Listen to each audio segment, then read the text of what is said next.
this is going to be a long stretch. Yeah, bro. Now we're cool. Oh, God. What's up, baby? Yo, hey fellas. This ain't the regular studio. It's another one. What's up, everybody? It's the All Day Everyday Show with All Day AJ and the fucking homie Manny Ruffin. As always, fellas, new places, new fucking faces.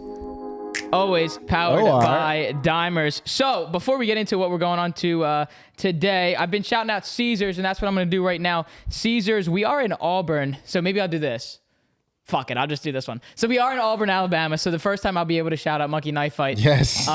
So Monkey Knife Fight, first shout out being with Dimers here. Monkey Knife Fight. This is so simple for people in California, for people in Alabama. They're legal in 30 states, and it's really simple. You bet $10, and you get $15 in free bets, and all you got to do is bet that all of that, so that you'll be able to put in $10. You have $25 to bet all of that, and you'll be directly supporting the show. You can head over to the link www.dimers.com/ADED. You'll scroll over there. You'll see all the books on there. There's Twin Spires, BetMGM, Caesars, and Monkey Knife Fight. I think there's one more that I'm missing, but Bet Rivers. Bet Rivers, that's right. So, but yeah, for us this week in Auburn, Alabama, that's where we are this week. It's Monkey Knife Fight for us, but that's not what the show is about. Sure, we're going to be gambling our faces off going to this. By the time you're seeing this video, this podcast, we will be at the Auburn, Mississippi State game. And with us today for the second time is the fucking boy, Sammy fucking 2 times. What's up, bro? Dude, it's fucking good to see you. I got to come over and say get untangled, boss. I got to get untangled, bro. What's up, bro? It's good to see you, bro. Seriously, bro. What's up, dude? Thanks for having us, man. We really fucking appreciate it, man. This is our first... Showing us some great Southern hospitality here. Yeah, you man. know what it is. This is our first, big business trip, and we got a lot of love for doing it. This, for us, is so crazy because we started this from, literally a Zoom screen. And now we're in the position to, go on trips like this, bring all this gear down. I mean, we brought everything down here. I've seen other people that have done this and they travel and do all this stuff, and that's exactly what we're doing. So I feel really good about it. But it's great to be here, and we get to. I've never been to a big D1 school, and I think I told you that too. But I've never done that before. I've never, I didn't go to Penn State. We're 3 hours from Penn State up in Pennsylvania, so I never went to go see a Penn State game. I didn't do any of that stuff. So to be down here to go to a big time school, I always wanted to go to big time school too. I just never, Gonna see some shit, boys. Yeah. That's all I could fucking predict. And we did talk about this, but we're doing a bunch of Tea Party as well. Yes, we're doing a 2v2 scramble match on Friday with you, Sam. Yep. We're recording this late on a Wednesday night. We're doing ours Thursday tomorrow. Morning, early Thursday morning. Early Thursday morning. Yeah, early Thursday morning. Thursday morning, we're doing our Tea Party, Manny. Yep. And then Friday we'll do theirs, and then we have our big game day and tailgate on Saturday. But for that, we're just doing one big video of everything that's going on. But so for today, we're not really talking about that. We're going to go over, since Sam's a big UFC guy, and that's the last time we had you on before you came back down here, we talked a lot about Conor McGregor and the Poirier fight and what's next for Conor McGregor. And we're going to get into what's really next for Conor if we've heard the rumors of what Covington might be up to in that division. But we're going to start with UFC because there was a huge slate last weekend in UFC 268, and obviously the highlight of that was Usman and Covington too. But I want to start here. There was a lot of great fights on all of these cards, in the prelims and the main card as well. We're only going to highlight 3, and we'll start. I don't want to start with the girls. We'll get the girls second. So we'll start with Justin Gaethje and Michael Chandler, who, if people don't know, Michael Chandler is a Philadelphia guy. So even though he is a Philadelphia guy, we do reside in Philly. I was not rooting for this guy at all. Either. I was Gaethje all the way. The last time I really was locked into a Gaethje fight was when he fought Khabib on Fight Island. What a fucking fight that was. And he lost, and which was probably known. He lost by submission, right? That was the one he lost. Yeah, and which is probably known. But to see him come out, there was a major battle that ended up in a unanimous decision from Gaethje. And I don't know if you guys saw the picture, but there was a picture of them in the hospital after, and they're like, because it's all, let's make sales, right? Let's talk shit. Let's get our money. Let's get the ticket sales up, pay-per-view sales up. And then after, it's like, we couldn't sit there and watch the Usman fight because we're all banged up. We got to go to the hospital. And I like how sometimes people have been giving some hate towards Dana White in terms of like, you don't pay your fighters. You don't give some, your fighters deserve more. And that all kind of stemmed from John Jones a couple years ago. But then when you have Dana White, like, no, there's no press conferences, get him out, get him on the ambulance, go to the hospital, get checked out and everything like that. So it was really cool to see those guys embracing, especially in the hospital after you're banged up. And Chandler had a tough fight because and as you could tell from his face, but I'm interested to hear your thoughts on that. Nah, low key, this could be a hot take, but that to me probably was the most entertaining fight on the card. Like, honestly, I'm already hyped up to see Gaethje come out because I know what he does. Chandler comes out like he fucking just did SARMs for fucking 4 months. That dude was fucking pumped up. What the fuck? Ripped up. But off the rip, like, one thing I'll say about that fight is you could easily see Justin Gaethje's growth in 2 rounds. Any other fight, Michael Chandler comes out all hyped, throwing haymakers, trying to match his energy, and Gaethje would try to match right back. Instead, you see him, stays back, patient, picks his spots, was tearing him apart. Fucking Michael Chandler was spitting up shit from his mouth in the first fucking round. Like, that shows the growth of just how technical Gaethje can be, because people know him as when he was coming up. Oh, he's just throwing down. He's on every fight of the night because he's just throwing down. Now he's gonna wait back. I'm gonna let you go crazy. I'm gonna pick my spots and fuck you up. I think this week. I mean. I'm not gonna say. No, I'm not gonna say that. I had another hot take. I'm gonna chill right now. No. Let's hear it. What do we got? He's coming for the belt. I agree. I honestly, I was gonna say by the end or the middle of next year he had the belt, but I was like, I don't know if that's too soon. Like timing of fights and shit. It's possible. What was that? What would that be, like 2 fights realistically? Well, he won't fight again until he'll fight the winner of Poirier Oliveira, which is December 11th. So realistically, he could be fighting for the belt in next fight, March, April. Okay, mid next year. I should have said that shit. Fuck it. Yeah. I mean, do you think, like, because Chandler was in such a position he's been a guy that's been coming up on these rankings, and slowly but surely he's making his way up as a bigger dog in this division. And I mean, if he gets a win here, that not only that topples, does that essentially topple Gaethje's rise of moving up and going to take something here, or is that still like in question? Because it's always it's basically the same thing as like how Conor McGregor is, where it's like if he loses, he's still gonna get a shot at something. Yeah. So do you think Gaethje would have been in some capacity that position to still be in a contending fight or a serious fight with a loss here? Because again, this did go the distance. I didn't think that we were going to have 2 fights in this main card that we're going to go the distance, especially the 2 that we're talking about today. But Gaethje's in such a good position now to move up. But I'm just interested to hear like. Well, I think the thing with Gaethje, even if Gaethje lost that fight, it would have delayed him getting a title shot, but he still would have got one. Like for my money, since Khabib retired, he's been the second best lightweight in the world. I mean, this was the first time he'd fought since he fought Khabib, because for some reason Dana White didn't want to give him another fight, even though he lost to the most dominant lightweight ever. So I don't think it would have. I mean, it would have definitely taken him more time to get the title shot, but he still would have gotten it. But I think Chandler suffered more by losing than Gaethje would have if he lost, because Chandler now is on a 2-fight losing streak.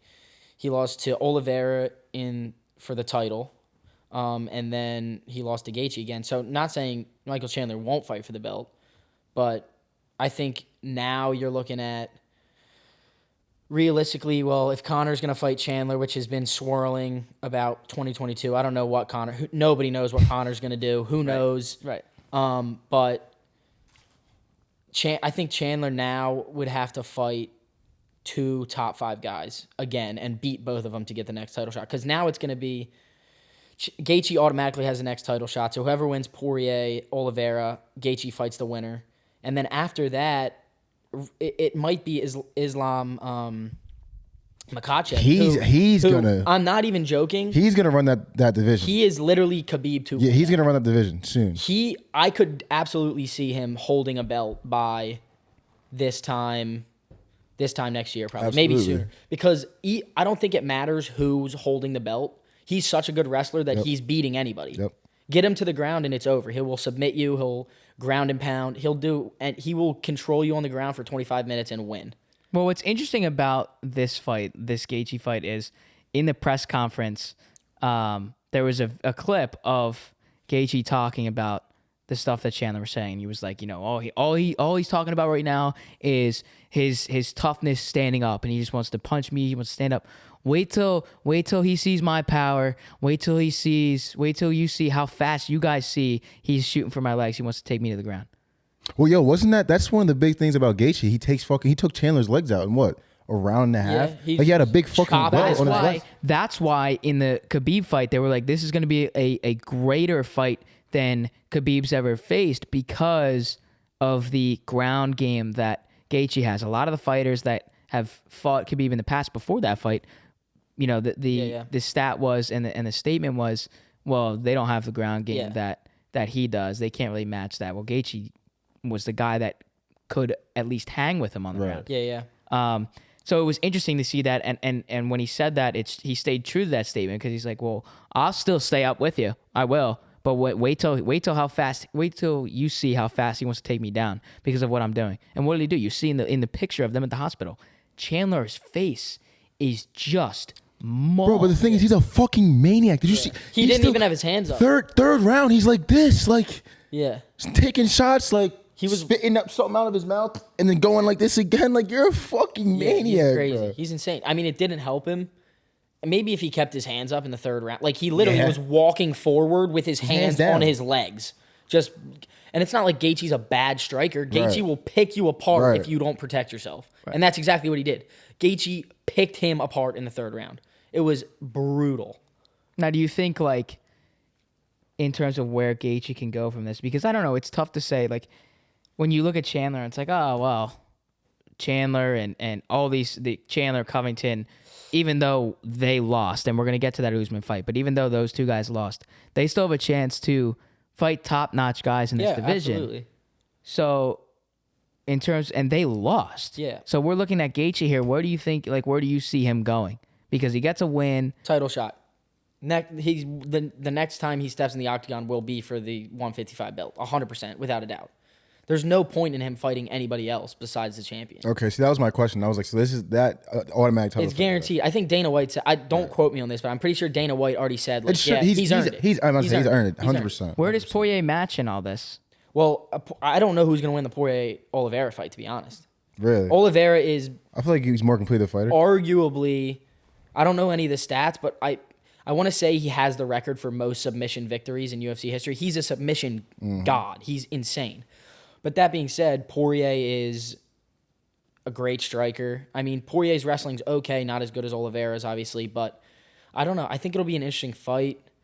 I think Gaethje matches up better with Oliveira than Poirier does, but I still think Oliveira's ground game is so good that it's going to take a guy like Islam to beat him. Mm-hmm. Just because... I was going to say, I think low-key Justin... Poirier fight would be better than a Justin Oliveira fight. I think so too, because I think both of them are like, all right, let's stand up and strike for 25 minutes. Well, the other thing too is I think, and this is all for Dana White's perspective here too, but I think you can sell a Justin Gaethje and Dustin Poirier. You don't have to say a word. No, it sells itself. Better than just put the fucking graphic up. Yeah, you know what I mean? Itself. Like that'll absolutely. sell itself better. Absolutely. Now this fight, like if now we're talking about, we're only talking about 3, like I said, but we're talking about Gaethje, Chandler, Rose Namajunas, Zhang Weili, and Usman and Covington. Out of those 3 fights, what was your favorite? I know we're gonna start to transition to the next one, but out of those 3 fights, what was I know you said Me and Manny are gonna agree. It was, yes, sir. It was Chandler Gaethje. That might be the best 3-round fight I've ever seen. They were awarded in this That's fight. fact. Fight of the night. They were awarded It fight of should the have night. been. So Was the that's fight an of the extra night. for people that don't know. They got fight of the night. That's an extra $50K on top of what they get for fighting. What's that? Justin's like 6th fight of the night, bro. Holy shit. Yeah, Justin eats 50K bonuses. So I think now can we confidently say that in terms of fan perspective, I'm not going to put it into ticket sales, but I'm going to say fan perspective that Gaethje's underrated in terms of, or I shouldn't say underrated. I'd say overlooked. Oh, is he in that caliber of being overlooked? Because everyone's looking at Usman, everyone's looking at Covington, I forget Conor McGregor, Dustin Poirier. Who did he fight before Khabib? He fought Poirier for the interim Because belt. that's the fight that would, like, if you like people like you and like your boys, like, me, I was like, okay, this Justin Gaethje, like I hear about him, like he's decent. And then that was a fight, like, oh Yeah. shit, like this motherfucker He's can go nasty. down. He's Like I feel like nasty. that was a fight for everybody, be like, okay. And then the Khabib fight was like, all right, everyone's watching him now, gets submitted, Yeah. unfortunate. And then this fight now, I think he's not like a superstar, but he's just like like everyone knows who he is. Let's wait for him to grab that title, and then he's gonna be a superstar in the UFC. Yeah. I think too, like, I think the reason he is overlooked was because he lost to Khabib, Right. and then didn't fight. I think that was almost a year, or Yeah, maybe at over least- a year. yeah, I was gonna Fight say, it Island, was I a think that was long right when fucking time. COVID started, so I think that was over a year. Because I don't know why he wasn't fighting, but I think that's another reason too. Is just like the fans didn't get to see him. Yep. Right. But like then you see him fight Michael Chandler, who, I mean, granted he's only fought 3 times in the UFC, but he was an absolute monster in Bellator. Like he was a beast. And he just puts on a clinic. I mean, Gaethje put on a clinic for 3 rounds. Right. So I think whoever he fights for the title it'll be very telling. I think he will kind of make himself not necessarily a superstar, but a lot more people are going to know who he is after he fights, because regardless of who he fights, he's going to do what he did against Chandler. He's going to just throw a million punches and just try and beat this dude's face into a pulp. I mean, that's what people want to see when they watch MMA. At least more casual fans are like, oh, I'm here for the violence. Like obviously more like the Joe Rogans and the people who do jiu-jitsu and things are obviously like, oh, I want to see like the art of Right. I wanna see MMA. the technical side of it. But yeah. like the casual fans, like the majority of the people that are buying the tickets and buying the pay-per-views are like, I just want to see violence, and that's what see a Justin fight. Gaethje brings. That's what Justin Gaethje does. And you could say the same for Chandler as well. Yeah. Well, Chandler's he's psychopath. Like Manny said, he's a maniac. Right. Aren't you not supposed to do that? Like, aren't you not supposed to spell? No, you're not supposed to blow. You're not your supposed to nose. blow out your nose because then it gets all in your eyes. That's what happened to. But so spitting Wait, out I didn't know that. Spitting out, yeah, you're not supposed Donald to. Blow, if Cerrone. your nose is broken, you're not supposed to. yeah, because blow out of it. basically if you. But spitting's cool. Yeah, spitting's fine because like I don't know if you saw it. It was like before COVID. I don't remember what fight it was, but Cowboy Cerrone was Yep, fighting, and he went like this to like blow like snot out of his nose, and basically air went all the way up and got trapped under his eye, and his eye just blew up like a balloon, and they had to stop the fight because he couldn't see out of his eye. Oh shit! Yeah. So what do you do to get that bubble out?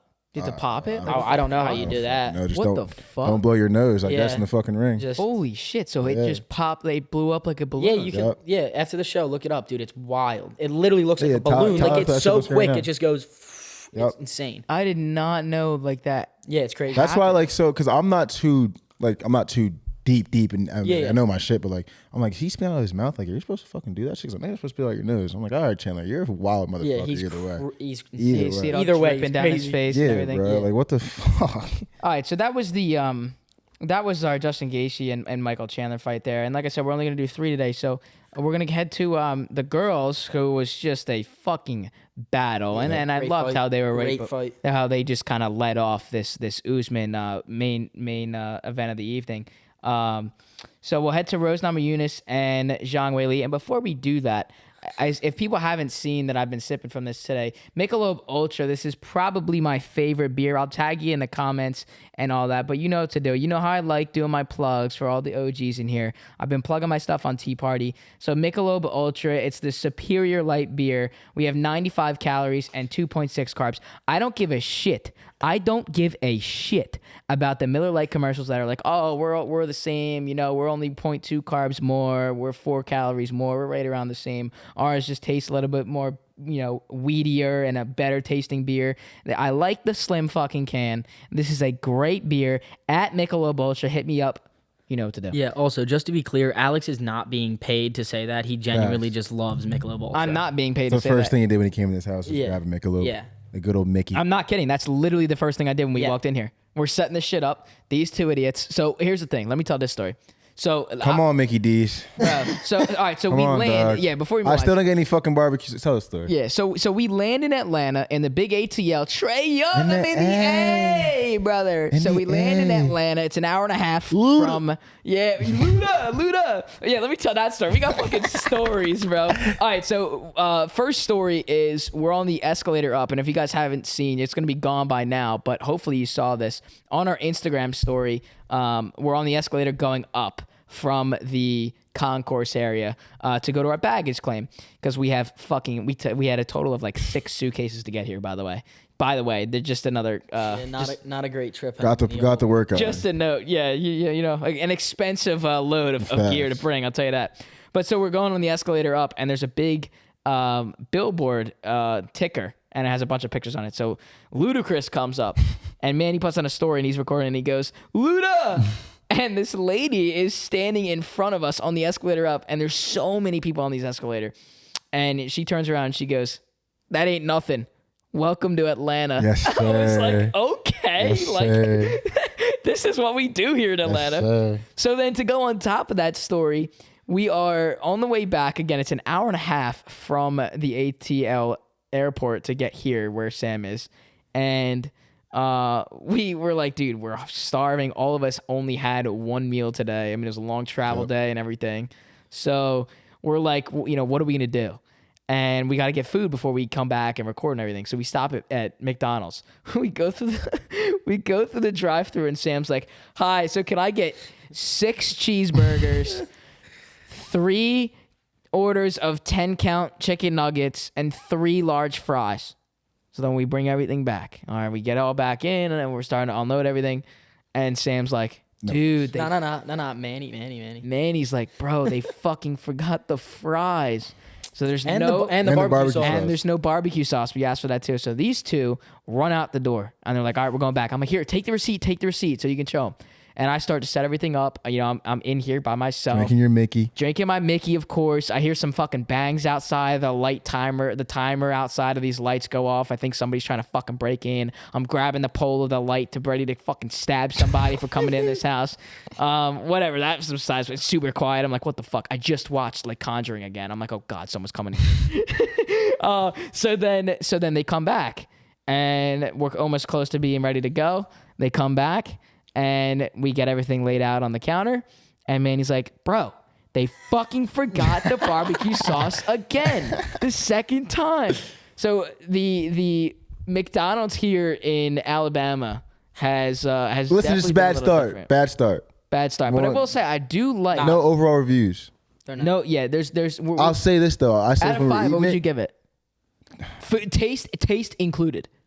I mean, by the time considering I ate, it was that cold. I'm gonna say, considering we went back and forth a couple times, it was a little cold. All right, so disclaimer: I will deduct 0.5 for the barbecue sauce. I will It's deduct, scale out of 5. Scale out of 5. I will deduct 0.5 for the barbecue sauce. I will deduct 0.5 for the fries. Total score of 2.3. Okay. I was gonna say no. I was gonna say So no it's- rookie score. So it was a 3.3 before the deductions. Yeah. So it was trash either Yeah, way. it was trash. It was trash either way. Well, so the other thing that we talked about too, about in terms of eating, I know we're just fucking bullshitting here, but this is what we do. Was we're driving on the way back. We're driving from the airport, and we pass a Waffle House, and we're like, again, so we're filming this. Slap my dick around. Right. Oh So my we're God. bringing, we're filming this huge vlog for the weekend, right? And everything that's going on here, that's gonna be one big video that we cannot wait to get produced for you. And we're like, Sam's like, "Oh, dude, like, have you guys been to a Waffle House?" And I'm like, "Yeah, I've been on a long drive down to Florida. I've been, man." He's like, "Oh yeah, totally." And Sam's like, "Bro, after these parties, after these bars, like, we're gonna go rip that." And I'm immediately like, and like the two of them start like discussing what the fuck they're gonna order 2.5 days from now. Oh, 100%. At like I already 4 know. in the fucking morning Already when know. we're gonna You know be what at it the is. Waffle House. Already know. Let him know, Manny. Like, so, what would you order? No, let him know. Get the All-Star, Yep. the cheese on the eggs, Yep. cheese on the hash browns Yep. if you want. I do go syrup on the hash browns. Yeah, Cheese yeah, or hash browns, cheese. Get the plain waffle. I get a coffee. Like, I can't. I'm a weirdo. So like, So every time you go I there. actually can't eat breakfast food. Like, it's kind of like going to a game and drinking a beer. Like, I'm eating breakfast. I need a coffee. Yeah, a but I little don't coffee. understand that though, because you're like, we're gonna be fucked up. It's gonna be like 3 or 4 in the morning.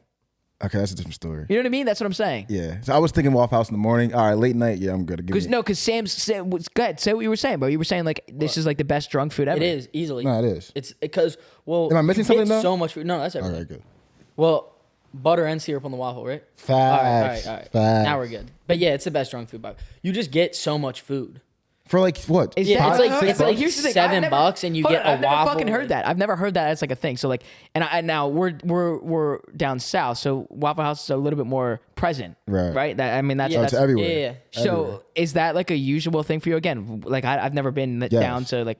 Is that like Yeah, usual? I like, mean- no, like for you as a college student down at Auburn, is that something that you're like? oh, like, I didn't have it last Saturday, but I'm out at Sky Bar this Saturday. I'm gonna go to Waffle House after this. I mean, like, is that what we do here?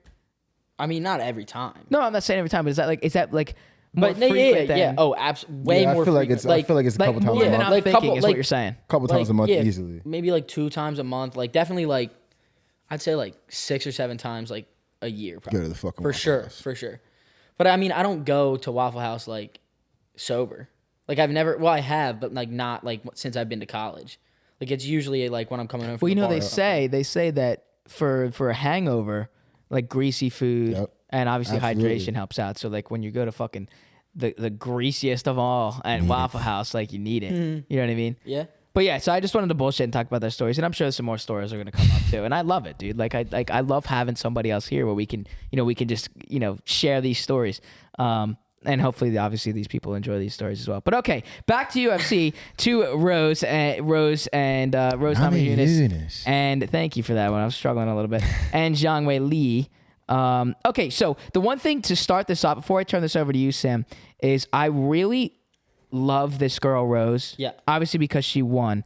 But I love her pregame ritual. And that is, there's a clip of her, and she does it every single fight. And there's a clip, and she's standing there. And even when the camera comes on her, that they brought the camera that broadcasts, where you see, the only reason I know this is because there's a clip, and it's a side view of her, and she's That bitch is in her face. jumping back and forth, and she's shaking her arms, shaking her legs, Yeah. and she's saying, "I'm the best," mouth guarded and everything. "I'm the best. I'm the best. I'm the best." And then the camera comes in front of her, and the only reason I know this is because when you see it on TV, there's obviously a big light. It's the same thing as like we have the light on our camera for vlogging, and it's lighting her up and everything, and she's doing the same thing. It's not because the camera's on. Yeah. This is what I do. This is what I do. I'm the best. She said it 6 motherfucking times. 6 times.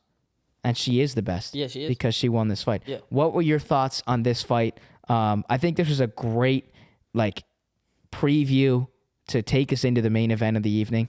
But I'm just so happy for Rose. I really am. I agree. I love Rose. She like legitimately might be my favorite fighter in the UFC right now. I just love her. But That's awesome for you to say was that. Yo, she looks like fucking Wraith, bro, from Apex. Shout out to Apex guys. Shout out to Apex guys. yeah, I thought it was a great fight. I was actually really nervous because I wanted Rose to win the whole time, and I was kind of like keeping score in my head throughout the rounds. And it was like I think after round 3, I was like, man, I have no idea. It could be 2-1 Zhang Wei Li. It could be 2-1 Rose. She was down. Right? I texted the group chat. I said Rose plus 160 live. Cashed it low key. And then like 4th round, Rose, like it was another toss up. I thought Rose won it. And then in the 5th round, I was like, because Zhang Wei Li had taken down Rose, I think 2 times already in the fight. Once in the 3rd, once in the 4th.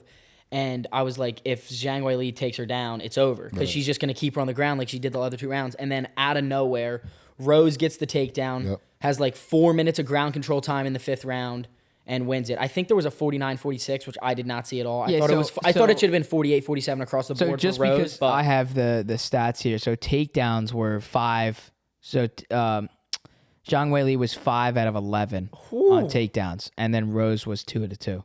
That's pretty good. I mean, yeah. So I think Rose got taken down maybe early in the fight. Yep. And then her takedown defense I think she got taken down in the 1st round maybe. And then her takedown defense looked really good for like 2 rounds. And then she got taken down in the 3rd and then again in the 4th. But every time she got taken down, Zhang Wei Li wasn't really doing anything with it. So like, I don't know how they actually judge UFC fights. Clearly they suck at it because they've gotten it wrong so many times. But I don't know if like that plays a factor, and I'm assuming it does. And then when Rose got that takedown in the 5th, I was just praying. I was like, just stay on the ground, control the ground, and you'll win. And thank God she did. Well, if you notice too, Zhang Wei Li was very heavy on the legs, right? Oh, yeah. And for the majority of that fight, and I think that's an overlooked art, I should say, of the fight. And we were talking about this before, of how Joe Rogan likes the art of it, and you just said it, right?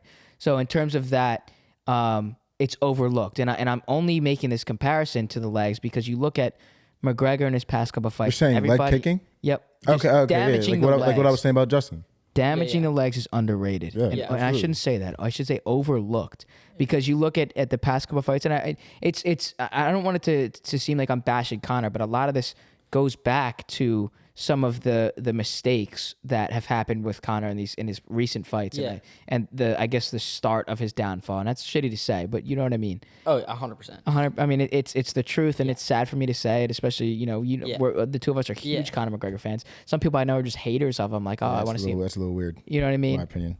What? Nah, people that hate on McGregor. Oh, I know, me too. I had a little story rant about that. I'm like, dude, the motherfucker's been successful as hell, sells proper 12, fucking lives in a mansion, family loves him, kids love him, idolize him, a whole fucking nation looks after him. Yeah. But can only say so much about the man. And for his the bringing this back to the whole leg kicking thing, you've noticed in these last couple of fights, we kick the leg, he can't move on the leg, and then it's an easy takedown. So it was interesting to see how Rose comes out on top after getting bashed in the legs, right? I mean, again, having the stats here, 33 out of 45 connected strikes to the leg from Zhang Weili. 33, and that's to 17 of Rose. Yeah. So the majority of these, and there's a portion, I have a graphic up that I'm looking at, and it shows, the fighters, it shows the fighters' bodies, and it shows yellow of their body and then red when you get hit. And when I'm looking at the Rose graphic, her legs are dark fucking red. Yeah. So it shows and for people that aren't picturing that basically is showing you that your legs were the most contacted part of your body in that fight, and you're still able to move on them and come out on top. It's great to see for Rose. She moves to 12-4, and you look at the veteran aspect from Zhang Weili, this being her 24th fight, as she's 21-3. I'm just excited to see where this moves Rose. And one of the things that when we moved to this Usman fight is there was a clip when Usman won, and he's walking through the tunnel of MSG, and he's walking back. That's a great video. And Usman walks up and he sees her, and he sees Rose, and he hugs her, and he kisses her on the cheek. And he says, congratulations. And she says, instead of saying congratulations back, she goes, and still. Yeah, that's a great clip. And such a soft and gentle voice. It's just a loyalty between these two fighters. Yeah, they're teammates. Well, not technically teammates, but it's actually funny. Gaethje, Kamaru Usman, and Rose Namajunas all have the same striking coach. His name's Trevor Whitman. He's widely regarded as the best striking coach in the game. And he's literally made all three of them into assassins on the feet. You look at Usman striking, nobody can beat the dude. Well, nobody can beat him. It's funny you say how they're close together, because I saw another video of, it was I guess a media day before this whole card to get pictures, and Gaethje and Usman are standing next to each other, and they're flexing, and you know how Usman's just a shredded dude, man. He's a beast. He's just so cut. Yeah, he's a monster. And Gaethje doesn't look. He's strong and he's built, but he doesn't look like that. It's kind of like me and Manny. So Manny's just big and bulky and ripped, and I'm doing my thing, but I don't look like that. You know what I mean? Mm-hmm. So they're cracking jokes, and he's like, they're saying the video was, I want you to say 3 words only 3 words that describe the other person. Uh-huh. And they're like, oh, this is tough. What? Oh my God, I don't even know.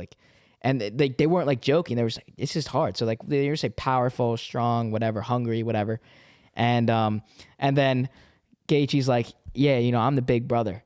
And then Usman's laughing. He's like, look, he's like, I see you've been working. You're getting big. I see you've been working. It's the same shit that he says to me. Yeah. Hey, you've been working. And then Usman's like, no, you should. And then he stands up and he steps forward and he starts flexing. And he's like, they should say I'm the big brother. And he's like, this reminds me of what my dad taught me. You see you, I'm the big brother. You see you, you're all the Justin, you're all tatted up. You're on the delinquent side. You're all tatted up. You're exact. Dad said not to get tattoos. You went out of the way. You did that behind his back. I'm here. Dad always taught me no tattoos. I'm clean. Whatever. So it's just funny to see the interaction with them. And then they go in there.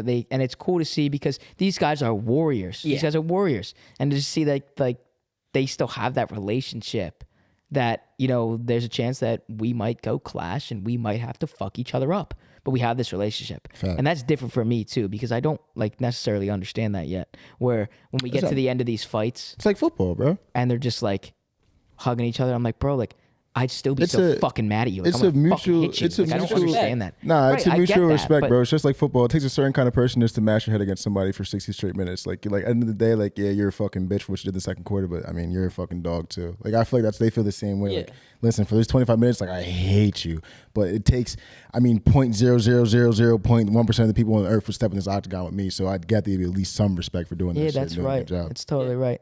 So we'll close out the Rose one. It's a great win for her. I can't wait to see what she does next. I can't wait to see who the hell it's going to be next. And we're totally going to be keeping an eye on her, and you should too, because she's just a phenomenal fighter and somebody that everybody wants to root for. So we'll head to the main event of the evening, and that is Kamaru Usman and Colby Covington. Now, the thing about Colby Covington, before I'm just going to pass this off quickly here, but it's funny to see how Colby acts to get his money. Now, you noticed and you've seen throughout his career, at one point in his career, he was about to be cut. Yeah. And he was no longer going to be in the UFC. So what did he do? He changed his whole tactic. He started to be more like Conor McGregor in the press conferences. He started to talk more shit. And what did that do? That started to get himself ticket sales, started to get himself more pay-per-view buys. And that was able to keep his ass into the UFC. Now, that wasn't necessarily who he is. And it's different when you look at it like that. So if you're not understanding that, Conor McGregor, that's who he is. He's a dickhead out there. Yeah, he's brash. Right? But that gets him ticket sales. Now, is he going to be like, standing there and say, oh, like, that's all an act, that's all an act? He does say that sometimes, but most of the time, he's sticking to his word. I fucking hate you. Like, you wouldn't, Fuck the Mayweathers. Right. Back to the other clip, right? And that's who he is. Now, Colby, he's on the other side of the spectrum, where it's like, I'm almost... like, this is all really an act. Nah, I don't think so. What do you mean, bro? I saw a clip. I don't think so. I saw a clip. No, I think at the beginning. One reason why I don't think this is an act, and I might be wrong here, but even what you're 100% right, he's about to get cut. Honestly, I didn't know who Colby Covington was until he switched his act. 100%. Like, I'd seen him on some cards, but I never really paid attention to him. Then he started winning fights a little bit. When I seen him and he got in a fight with like one of Usman's people at the airport, I'm like, oh, this motherfucker's like this on camera, off camera, anywhere. He's just a fucking psychopath. Like, I could have been wrong. It could be one of those things where it's like a fake it till you make it. Like, exactly. Listen, like, I'm trying this way, approaching things, and oh shit, I won a couple fights. Like, I get 50K from fighting like here. Like, it's about to be me all the goddamn time. Yeah, I agree. Maybe at the, like, I don't even know. Maybe at the beginning it was an act, but I don't think it's an act anymore because, like, well, you never really get to see, like, UFC fighters like personal lives, like what they're actually like, because like they're either on like embedded or doing interviews or whatever.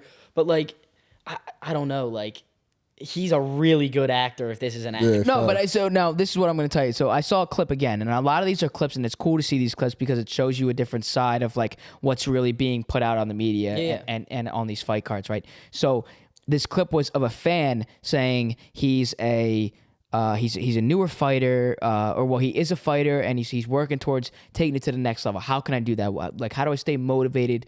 What do I do to get through here, past these different roadblocks, whatever. So he's like, he gives him all this great advice, right? If you want it, you got to go get it, whatever, all that kind of stuff.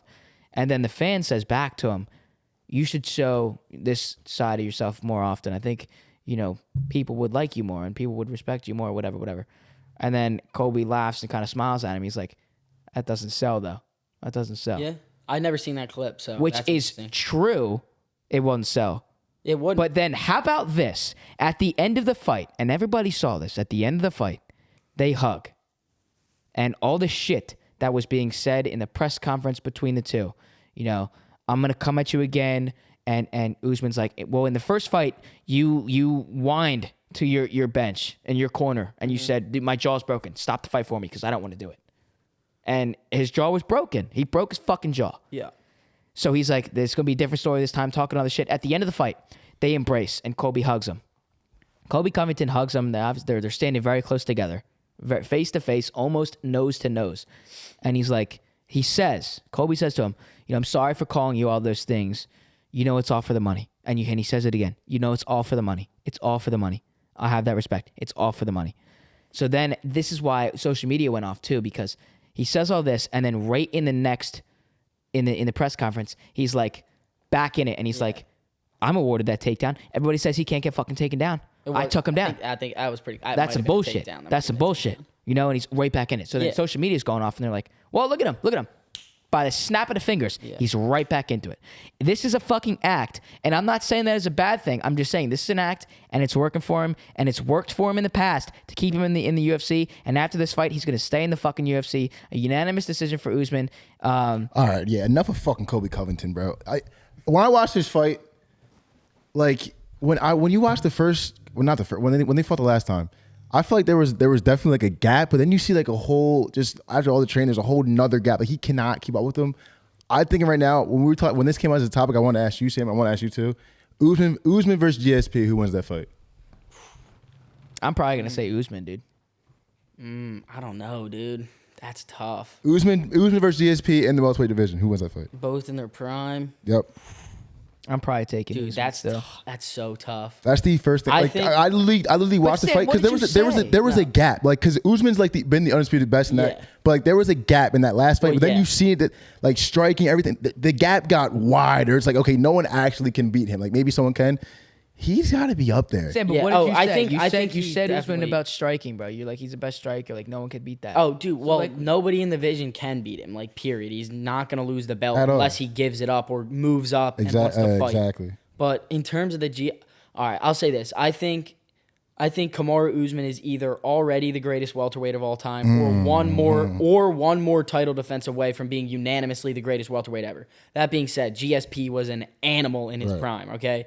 So I think 10 fights, I'll go honestly 5-5. Okay. I'll go 5-5. I think Usman wins 5. I think GSP wins 5, and I think they're all 5-round fights. I think they're just both warriors. I mean warriors. So what does this mean for Usman? And this is me just straight up me asking you. At this point, it's legacy. It's literally just legacy for Usman. Like has nothing more to achieve. Where does he go? Division. Like what does he? Who does he wait for now? Or who does? You know what I mean? Like I have no idea where he goes. Leon Edwards just got his fight canceled with Masvidal. Colby's been talking about fighting Masvidal. I'll say this first. I think I know it won't mean anything because Usman's already up 2-0.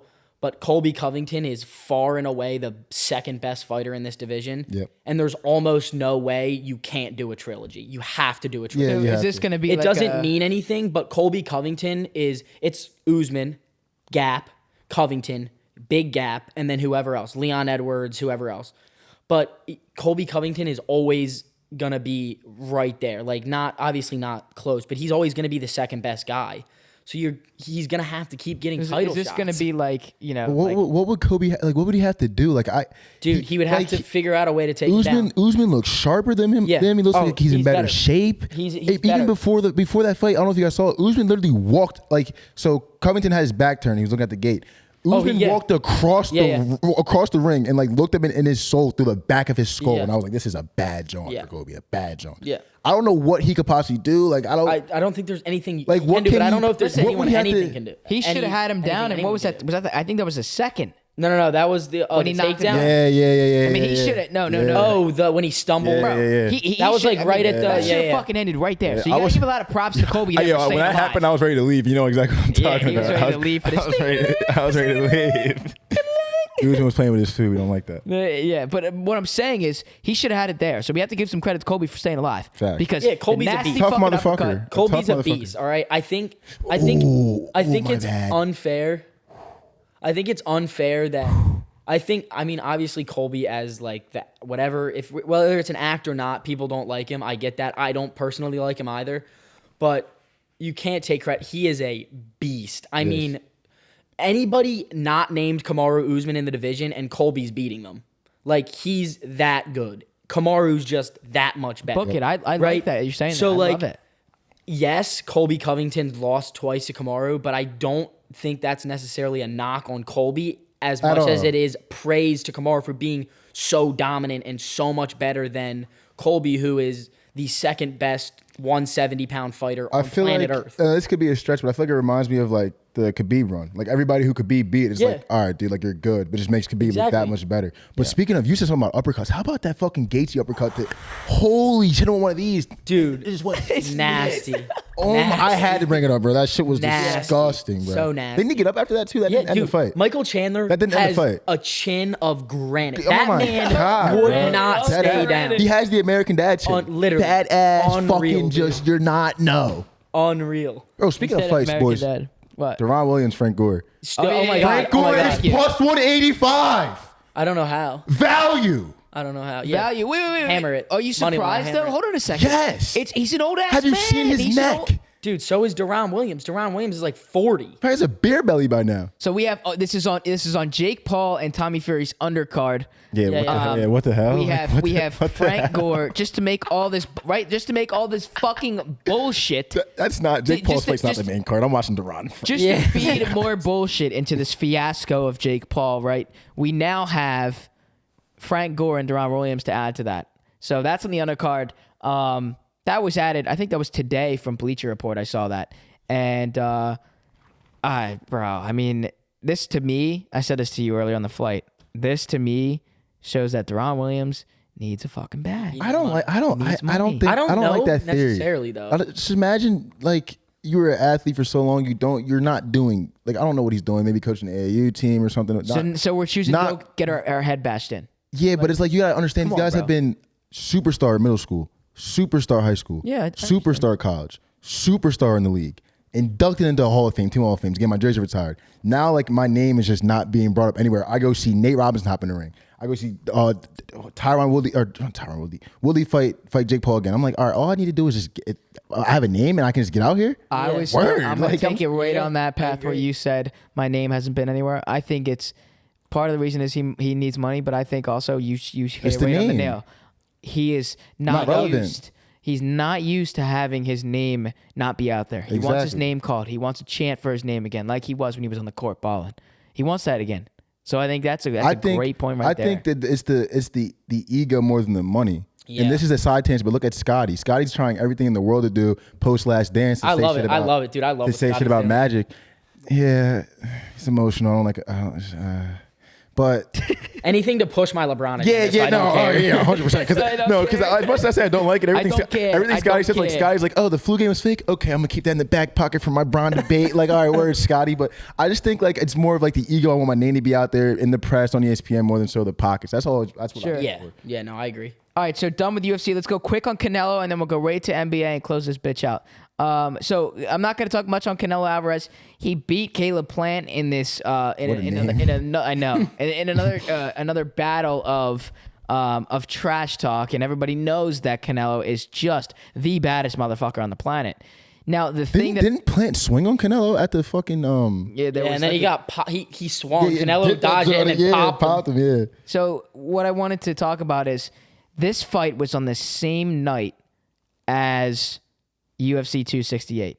The same night. Yeah. Which doesn't make sense to me. Now, I messaged you about this too, Sam. And you're like, well, go ahead. Say what you were saying. How just, because I I asked mean, you. it's just like, let's call it how it is. Boxing is it's dying a painful death. It's not going to go away, but at this point right now, more people probably care about the UFC because it's 100%. easier to be a casual fan of the UFC than it is of boxing. Personally, for me, I think one of those reasons is because boxing has so many weight classes and so many belts.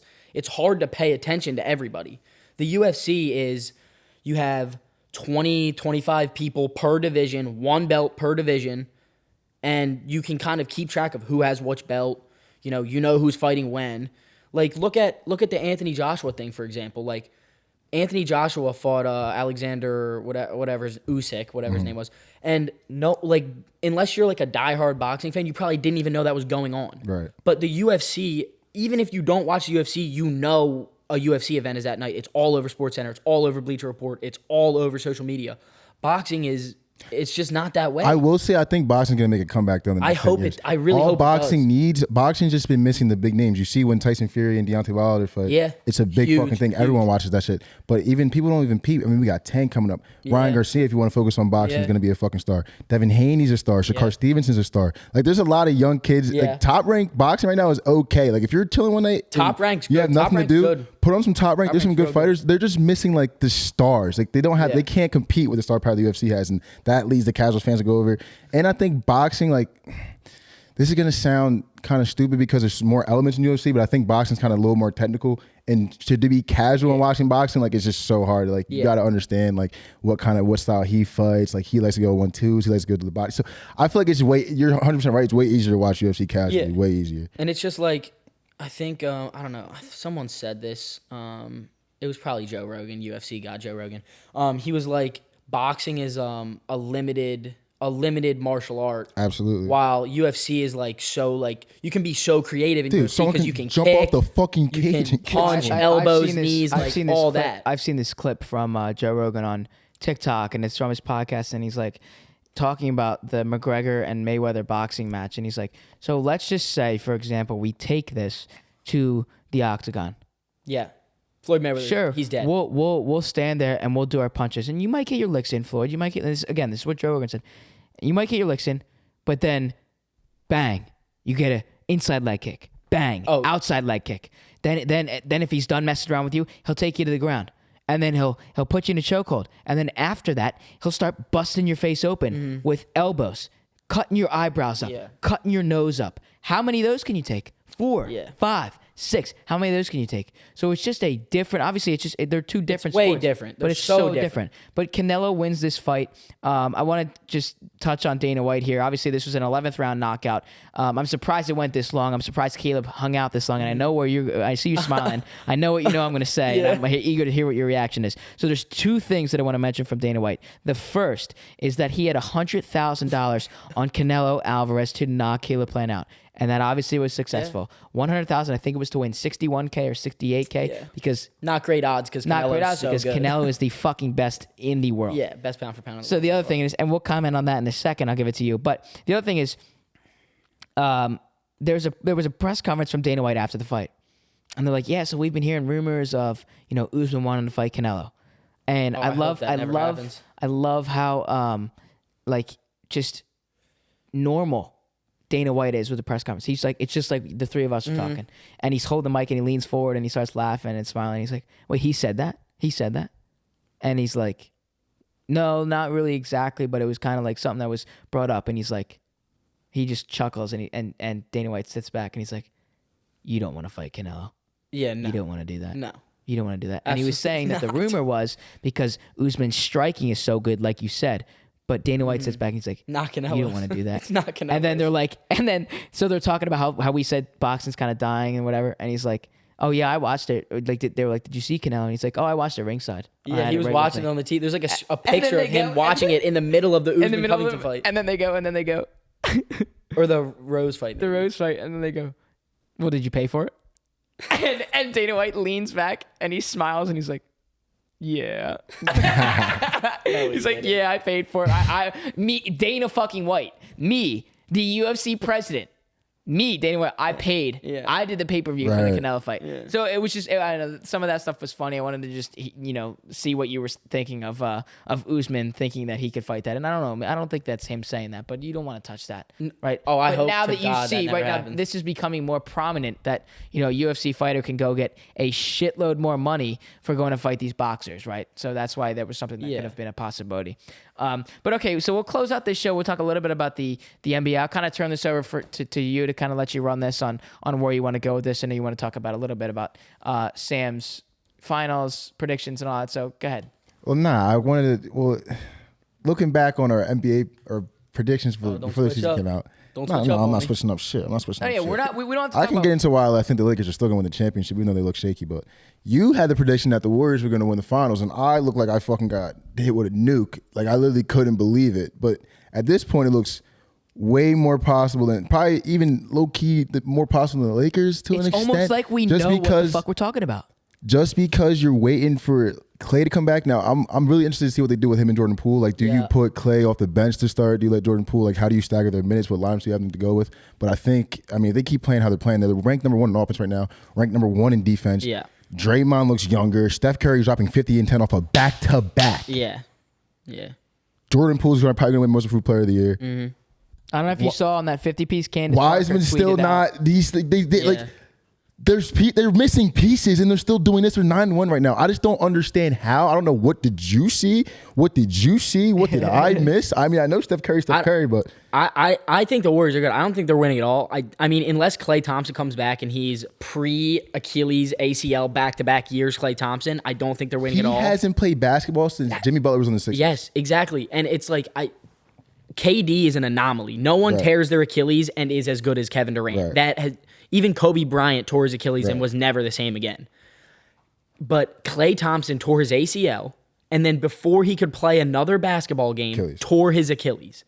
I'm not saying he's not going to be good, but I don't know if he can be what he was before the injury. I know exactly what this is. So pre-Ray Allen, when he had the bunnies and making the play with the dribble.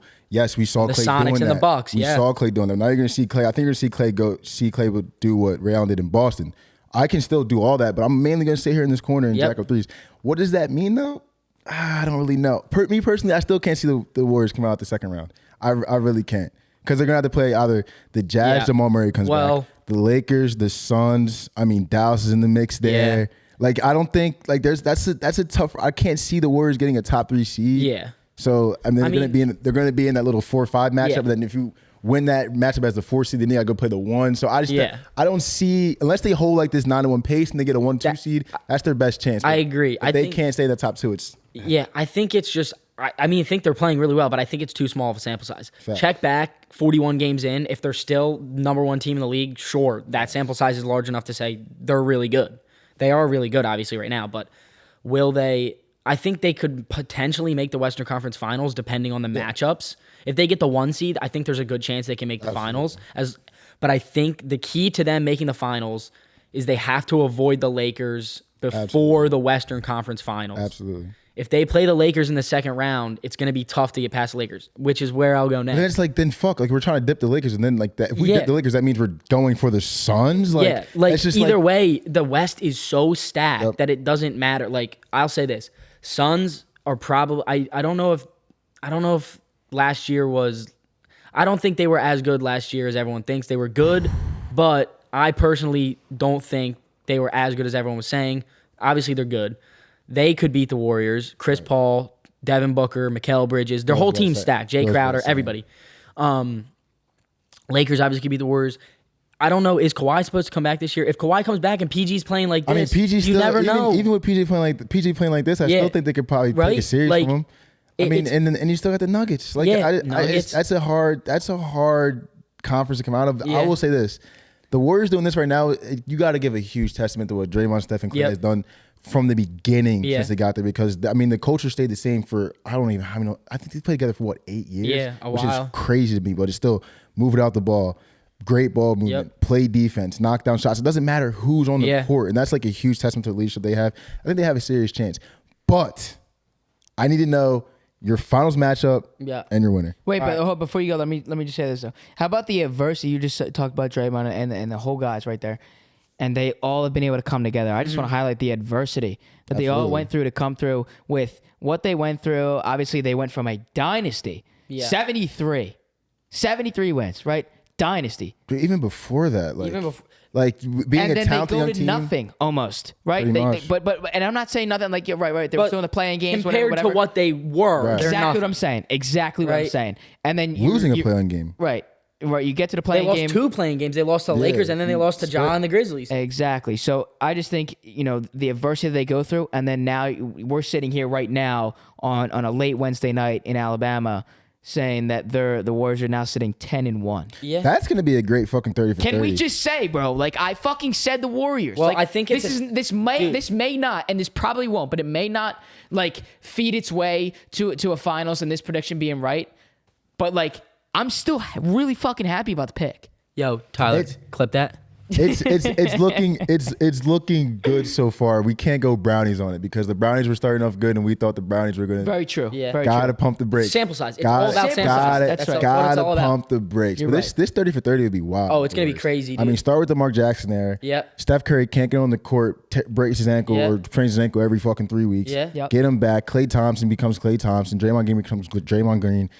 3-1. The 3-1 loss Then you get KD, Then and you you're the get greatest KD, team ever. All that drama, you lose KD, Ever. you lose KD, and then everyone says you pass the torch to John Morant after you lose to John Morant, and then what they're gonna do and now now? look, yeah, like I don't know. It's And a now hell of a you story. now you I think it all And depends it's funny on Clay. because for years, because I'm such a Bron guy, and it's like, all right, I know Bron's is gonna have the season in the playoffs of his life just to go lose the Warriors. Like I actually hate the Warriors for a long time. Yeah, me too. And I love Steph Curry. Like my dad used to record Davidson games that would come on at 11:30 to 10:30 at night for me to watch before I got on the bus in the morning. So I'd watch every Steph Curry game, like pretty much not every game, but a good bit of him played in college. Huge Steph Curry guy, but it's still like it's just like I used to hate him for so long, but now it's like, But now these guys are pretty fucking Yeah, good. they're pretty now good. this guy, pretty long and time. now this guy Steph is like plus 155 to get 5 motherfucking threes. He was Can we think minus about that? 124. He has made a 3 in like 145 games in a Are we row. dead ass? like, what the fuck? And he Grayson holds Allen the was record. 1280 to get 5 threes. What do This you- motherfucker is Oh, barely also- plus money. Also, Steph Curry's going to pass Ray Allen in the next 6 weeks, Yeah. most likely, for most threes all time. Right. He's been the best shooter for 4 years already.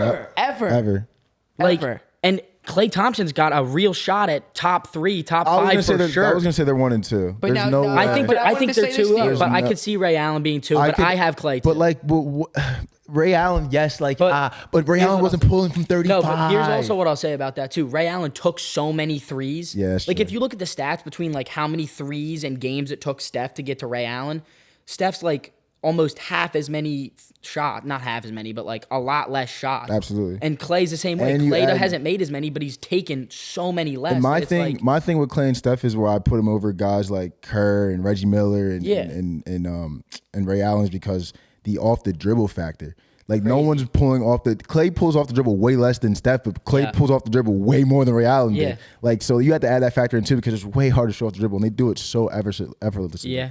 It's you have 1 and 2 3-point shooters of all time on one team. When they had KD, probably have 1, 2, and 4 to 5. I mean, like, KD's and definitely the best scorer of all time. Like that's just it's just out of pocket. That dynasty needs to be celebrated. I need to if you had bad blood of the Warriors, like just let that shit Let go it right go. now. With us, Enjoy right now. it. Enjoy it. Before we get to these final 2 questions, Jared, I wanted to ask you, like, we talked about the ACL injuries and what does this mean for Clay? I mean, you get an ACL tear. I mean, Achilles no, tear. Sorry. ACL first. Right. And then Achilles. And Yeah. what does this do for you to come back? Because we talk about like, What do you know, mean? comeback Like, story. how hard is it going to be for him to come back? This is so detrimental to somebody's career, right? And it's not even about the injury itself. I was gonna say Mentally, I felt so bad. He did an interview and someone asked him like how he got through it, and he said like the ocean and Rocco, his dog, and Yeah. I'm like, dude, like, because he's probably like, fuck, like you know what can I'm I saying? do Yeah. this? Like, can I still? Because if not, like, I'm still on the younger side of my career, and Right. it could be over. Like, what that. do I do? And I think this is a great example for athletes to know, like, and never take it for granted because it could be gone like that. Yeah. I mean, fuck. I didn't man. want to go dark. I just Nah, wanted because to I was about to say like you know what I mean? because you hate to see it for Clay because like of all people like it's funny because with Clay like I've never hated Steph. I really honestly have never hated anybody on the Warriors, which really is weird. But I just hate them as a team. Just Nah, I kinda- hated well, how KD nah. went there. No, hated I when didn't- KD went there. Go I can't say I could I never didn't hate hate KD, I could but never I hate definitely didn't like KD when he was on the Warriors. KD was one of my first. Like besides Brown, one of my first heroes. I remember I rocked his KD 4s, the Maverick Johns. Bro, I used to be a huge Ooh. KD what were fan. the- I had the ant. Wait, no. What are the ones? The ant were ant the- pearls. I had the Yup, ant Ant pearl Pearls, KD. the Galaxy KD Yeah. 4s. Are we talking about the same ones? The ones from like when we were in 8th grade, they had the With flowers. Yeah, the strap, ant strap, pearls, yeah, Yeah, yeah. those ones are the Tyler. Toss Yeah, those they're bitches. sweet. So like up I there. Those couldn't, are I could hot never as really, fuck. I never really hated a single player on the Warriors. It was just the whole culmination of them just yeah. fucking over Brown over Yeah. and over again. I just Yeah. couldn't stand it. Yeah. All right, Sam. As we're done talking about the Ant Pearls, I just want a picture on the screen about that. Okay, so do you want him to give? Finals prediction, finals matchup, and finals winner. So you want to go finals matchup first and then the winner? Absolutely. Okay. Coming out of the East, even if Kyrie doesn't play, Brooklyn Nets. Kevin Durant is so good right now. Kevin Durant's so good. Do you have an But that being said, the Bucks are off to a slow start. They will rebound. Yep. Giannis will show why he So- has won 2 MVPs and a DPOY. And I could see the Bucks beating the Nets, but I have the Nets over the Bucks in the East Conference Finals. So I was gonna say too. I don't want to put more pressure on you to like make finals predictions. I know we're fucking 11 games into the season. Yeah. But if you're saying the Nets, is there a specific matchup that you have in the Eastern Conference Final? Is it the Bucks? I there? think I would. Well, I mean, again, You never know what's gonna match up like that, All about right? seedings, right? So Right. if Bucks are 1, Nets are 2, vice versa, Right. sure. But the East, I mean, the East isn't as stacked as the West, but the East does have some like See, young that's- teams. Like that's what I'm about to honestly, say. even the Sixers like could beat People think- one of these two teams if we just catch them on the right night. People think like even last year, people thought the East was going to play so chalky, Yeah. and that's we're going to just walk through. Yeah. Whole time, Bucks took out the Nets. Yeah. Hawks took out the Sixers. Yep. And that's because there's young, scrappy Yeah. teams throughout the whole Yeah. conference that you can get caught lacking. You see, I mean, the Bulls are still there. The Bulls are still trying to get together. They're probably going to be realistically a 4 seed. Yeah, Yeah. Like what? and adding DeMar DeRozan as that veteran leadership What? was Like they're a huge. 4 seed. Like last year, you guys were what? You guys were a 5 seed? What? Yeah. This year, you're probably going to be a 3. Yeah, Hopefully- What are the Sixers going to be? A 6? yeah, dude. Like a team, like a Bucks. Everyone's on watch. I in like the East. how this is changing. There's though. no. I like the I, change. To be I honest, like the there's change. like like the East isn't. I got in a very heated argument with my boys over this. Is the East better than the West? I was wrong, boys. It's not. it's not. It's. But it's you were say this- defending the East. I think I know. because I think the West is just way more top heavy. But now Yeah, with the young I guys agree. coming through the I West, agree with that. like I agree with now that. you got like Ja and fucking Dame. They're all in the bottom half. Luka's probably gonna be on the bottom half. Like we're beat. What I'll say is though, it's I think it's easier for a team to get caught lacking out of the East than it is the West. I think it's easier to predict. I think there's like two teams really that I could see making it out Fuck of the the West. Heat. Yeah, the Heat. Like, Oh the my East, God, the bro. East has like 4 or 5 teams that I could legitimately see coming out of the East. Actually. Meanwhile, the West has like 2 that I can think of off the top of my head. And for whatever godforsaken reason, we're 11 games into the season and the Wizards are 8-3. Yeah, right. Yeah, that won't hold up. And, Right, and but I I'm don't just think Rui Hachimura's played yet Yeah. either. Right. But anyway, okay, so we got Brad Beal MVP. that's your Let's go, Brad. that's your I think know, right? I think so that's your all right, here Bucks. Eastern. I think Bucks or Nets, but I'll take Nets solely because I think Kevin Durant right now currently is the best player in the world. Okay. And then let's go I just to I don't think you can argue anyone else's. Steph. I don't know, dude. I think- KD's so Nah, cold. Katie, He's it's so just cold. it's just between them two, and I feel Yeah, like it's- they just have like all right. 2. They have like 14-day stretches where it's Reverse. like what You can the reverse them. Yeah, like, either what the way. fuck is Steph doing and what the fuck is KD doing? KD 1, Steph 2, Steph 1, KD 2, whatever. They're the top 2 players in the Right. world right now. Easily. Coming out of the West, Let's go to the West, I'm with baby. Manny. I'm with Manny. All right, I will ride with Goat James for eternity. For some reason, if he's healthy and Hey. the playoffs come around, this man just figures Fucking out a goat, way bro. to drag his team to the finals. You look at what he did in the East with the Cavs. Oh, the East was weak. He still did it with nobody in 2018. Nobody. Kevin man. Love was not good in 2018. I don't care what people tell you. He wasn't good. He has AD, Melo, Russ, Taylor Horton Tucker hasn't played yet. Trevor Reeves hasn't played yet. Kendrick Nunn hasn't played yet. They haven't must had be good, bro. any chance to mesh. And they're 7-5, which 7-5 is not good, right? LeBron hasn't played in 4 straight games, right? They're 1-3 without LeBron in those 4 games. If LeBron can get healthy and they can get everyone back, and they get 40 games under their belt with a consistent starting 5, I don't see a team in the West that can beat them in 7 games. What people don't remember too either is they played the bubble season, won the championship, Yeah. had like 40 days of rest. Yeah. Then had to play the whole season 2020 last year. season. And then look at that. Look at the injuries that cost the season. Yeah. Sprained ankle from LeBron. Now, how often do we see LeBron with a low ankle? Like, I know it could happen anytime, but I can't say that was a freak incident. Yeah. But with AD, all the injuries he was going Yeah. over, that's simply from him not being rested. Yeah. They So- got exited in the second round, had the whole playoffs to rest, the whole Yeah. offseason to rest. I think that, like, for guys like AD and Brown, that's huge. Dwight Yeah. Howard, that's huge Yeah, for them. especially- Sit the fuck down, And especially finally. this year too, with like AD excluded from this. Obviously, AD's on the correct side of 30. Right. But most of their players are older. They have vets. They have Melo. They have Braun. Dwight Howard. Russ now you is getting said Melo. older. Reeves is Like, old as shit. They need to be rested. Like they're not. Yep. LeBron's not 28 anymore. LeBron Right. probably can't play 82 games, 40 minutes a game. It's just not going to happen. LeBron's going to need to have full rest, which he didn't get after they won the chip in the bubble, which was, I agree with you, I think the reason they had so many injuries last year. So I think really all it's going to come down to, which this is for every team, but the Lakers specifically, if they can have a healthy starting 5 of like Russ, whoever they want to put it to, Kent Bazemore, Kendrick Nunn, whatever, LeBron, AD, and DeAndre Jordan for some reason starts, whatever. AD should be playing the 5. But regardless of that fact, if they can keep a starting 5 healthy, I just don't think a team can beat them 4 times. Well, I don't now think it can happen. So you mentioned Melo, and Melo's been my guy because, I'm a New York Knicks fan.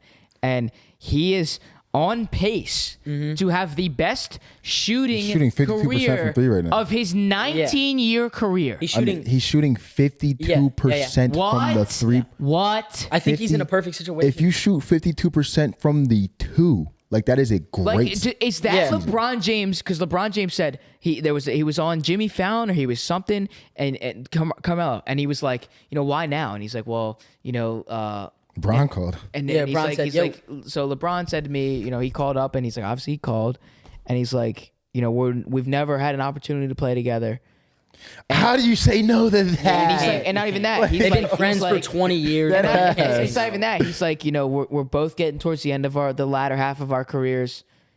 Brian didn't say that. And then Melo goes. That hurts my heart, bro. And Melo goes, and then my answer's like, right, like if there is a time, Times now. it's right now. Yeah. So you have Lakers and you have Bucks and Nets. I'll go Lakers, Nets. Lakers, Nets in your finals, and who takes it in this year's NBA Finals? Goat James getting 5. Yes, sir. 5 rings. Yes, 5 sir. rings. 5 Finals MVPs. 5 rings. That should clearly. That should clearly bring him. That's now that is Wait, where hold on, I will. hold on.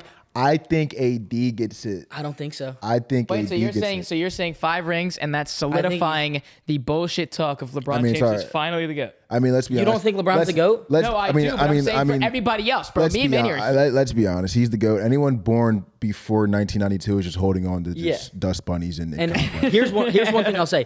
If you're a kid who didn't watch Michael Jordan play a game live and only watches highlights on YouTube and you say he's the GOAT, you're out of your mind. You're out of your mind because that's only the good parts. Thank you. You got to watch LeBron collapse in the 2011 finals and use that against him. You didn't see Michael Jordan shoot 9 of 28 and still win a finals game. Get stripped in the first round by Nick Anderson for the loss. Like, you didn't see him getting swept by the Celtics when he was by himself, yet LeBron gets hated on because he has no team and can't win it all. Like, if you were born on the other side of 2003 and never saw Michael Jordan play and you think he's the GOAT, you are out of your mind and you're taking LeBron for granted. Yes, Tyler, zoom in. You're taking LeBron for granted and you're going to be upset when he retires. Yes, sir. That is the perfect way to end this. Guys, we could talk for fucking hours. This is a fucking blast.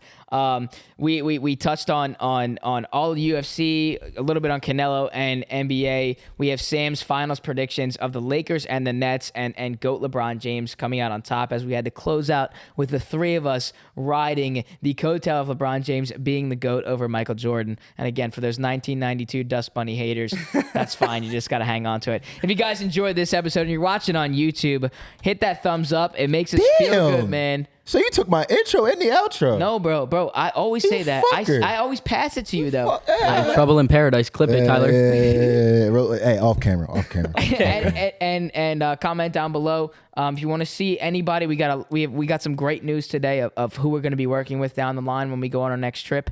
And so if you want to see anybody in particular, comment down below who you would like to see, and we have no problem with reaching out to these guys and getting them on, having a great conversation with them. Got some shit cooking up in the kitchen for you boys. Yes, sir. End of November should be something special. I don't even have an adjective. I already told you guys. I don't even have an adjective for it. Right. Me neither. And Sammy knows too. Yep. I already told you guys about props.cash that is coming on at November 16th. The best software in terms of research and best program for research in sports gambling when it comes to sports gambling is props.cash on Twitter. Just under 14,000 followers on Twitter. And it's a great software, great platform to research. You won't have to open, 6 fucking tabs to research what Anthony Edwards is going to do, rebounds, points, assists, what Steph's going to do if he's going to go for 5 at plus 155. So it's a great software, a great platform. We cannot wait to talk with him. That will be the podcast when we return from Auburn, Alabama. If you're listening on Apple Podcast, drop that rating. There's a 5-star rating at the bottom. We would love to see some more 5s on there. I haven't really seen many ratings.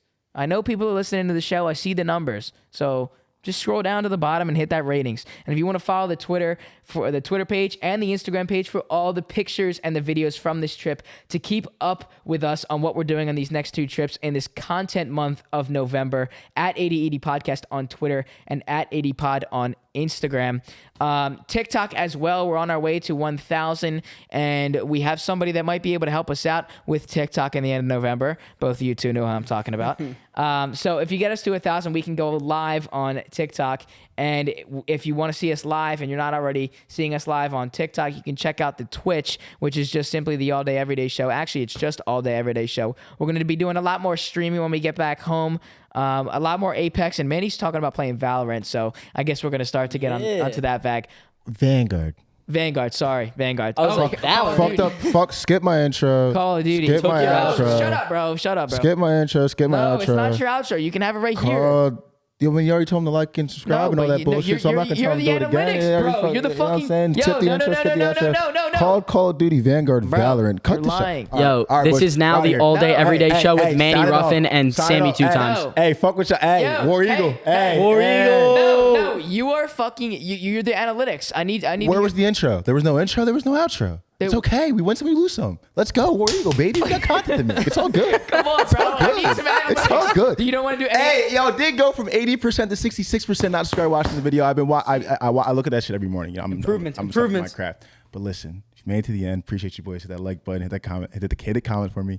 Notification bell, you know what we do. Tea parties every weekend, podcast every week. The Indie Reaction Show. It's the All Day Everyday Show, boys. Signing off. We are playing on Friday. We are playing at the best course in Alabama. Can't wait to show you guys.